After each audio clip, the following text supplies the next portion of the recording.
हे दोस्तों, भाई मेरा ना पढ़ाई में मन नहीं लगता। मैं ना लाइफ में बहुत पैसा कमाना है, समझ नहीं आता मैं क्या करूं। सोच रहा हूं कि कुछ बिजनेस रिलेटेड करूं। अच्छा बेटा, तू बिजनेस करेगा, अंबानी बनेगा। ओ पागल, ख्वाब कम देख, पढ़ाई कर, जॉब कर, और कोई अंबानी नहीं, बाहर कोई अंबानी नहीं बन सकता। अगर धीरू भाई अंबानी ने भी लोगों की इसी तरह बात सुनी होती तो आज मैं उनके ऊपर वीडियो ना बना रहा होता। शायद तो यह है कि धीरू भाई अंबानी भी तुम्हारे और हमारी तरह नॉर्मल से ही लड़के थे जिनका पढ़ाई में कभी भी मन नहीं लगता था। इनफैक्ट उन्होंने काली तक भी नहीं पढ़ा, बट फिर भी वो इंडिया के अमीर तरीन लोगों में से, पॉपुलर लोगों में से एक बने, जिनकी कंपनी वो पहली इंडिया की प्राइवेट कंपनी बनी, फॉर्च्यून 500 की लिस्ट में आई, जिन्होंने अपनी लाइफ में more popular than 75 billion rupees का बिजनेस एम्पायर बनाया। याद रखो, 1 बिलियन मतलब 100 करोड़ और 75 बिलियन मतलब 7500 करोड़ का बिजनेस बढ़ाया। और वो भी आज से 20 साल पहले। आपको इस अमाउंट से जलने की बजाय ये सोचना होगा कि उन्होंने ये कैसे पॉसिबल किया, उन्होंने ये सब अचीव कैसे किया। वो कौन सी ऐसी बातें थीं, वो कौन से ऐसे प्रिंसिपल्स थे जिनको धीरू भाई अंबानी ने फॉलो किया और इतनी स्कोर्स अचीव किए।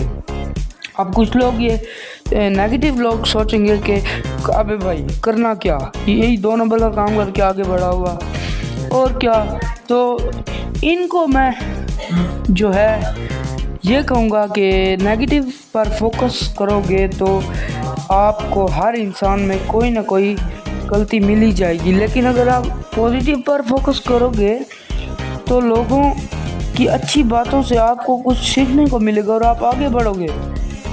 इसलिए पॉजिटिव पर फोकस करो और धीरू भाई अंबानी से कुछ सीखो, क्योंकि इनसे सीखने के लिए बहुत कुछ है।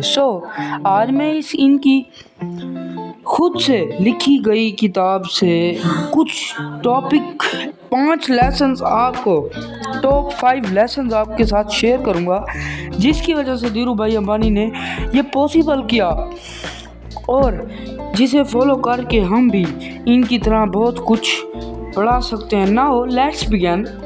Number 1, DBBSS। इसका फुल फॉर्म बताने के पहले मैं आपको धीरू भाई के शुरू की कहानी बताऊंगा।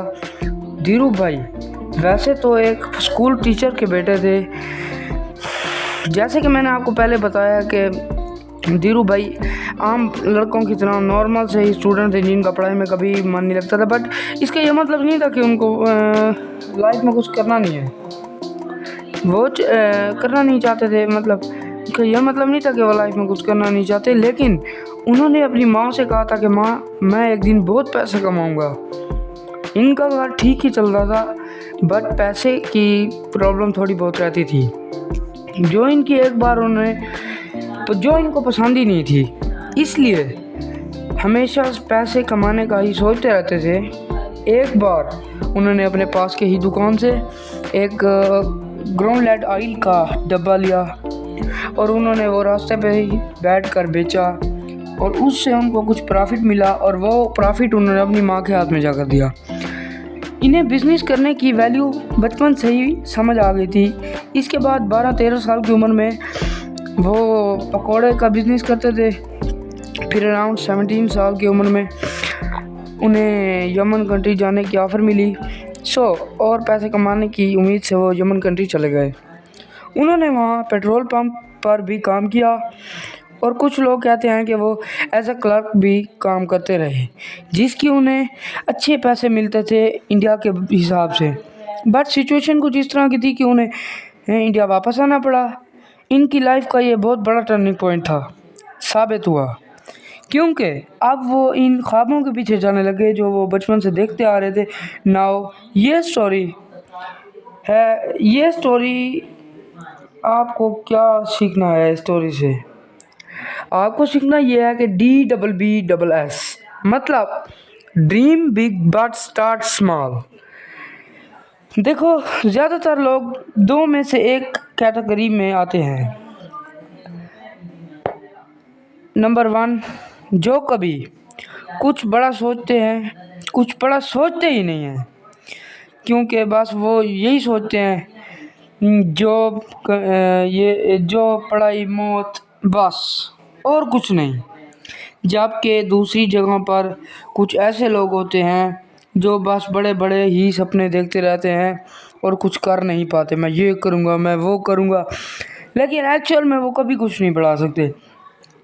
सो आपको ये कौन है कि आपको ये करना है कि धीरू भाई अंबानी जैसे बनो, मतलब बड़ा सोचना, हो सके जितना हो सके आपसे बड़ा सोचें, बड़ा सोचो बट स्टार्ट छोटी करो और छोटे गोल सेट करो, छोटे रिजल्ट एक्सेप्ट करो। पहले बिलियनियर बनने के लिए एक्शन ना लो और पहले बिजनेस करके थोड़े प्रॉफिट कमाने का सोचो, क्योंकि एक बार आप प्रॉफिट कमाना सीख जाओगे तो आपके लिए ज़्यादा पैसा कमाना आसान हो जाएगा। अगर आप अंबानी जैसे रिच बनना चाहते हो तो धीरू भाई की इसी कोट को याद रखो, जो इंसान अपने ख्वाबों को देख सकता है वही इंसान अपने ख्वाबों को पूरा भी कर सकता है। तो अगर आपको आज की वीडियो अच्छी लगी हो तो इस वीडियो को लाइक, सब्सक्राइब और चैनल को ज़रूर बेल आइकन पे दबाना मत भूलिएगा। तो ये मैं आपके लिए आइंदा ऐसी अच्छी अच्छी वीडियो लाता रहूँगा और रिच मैन पे। तो अल्लाह हाफिज़, थैंक यू गाइस।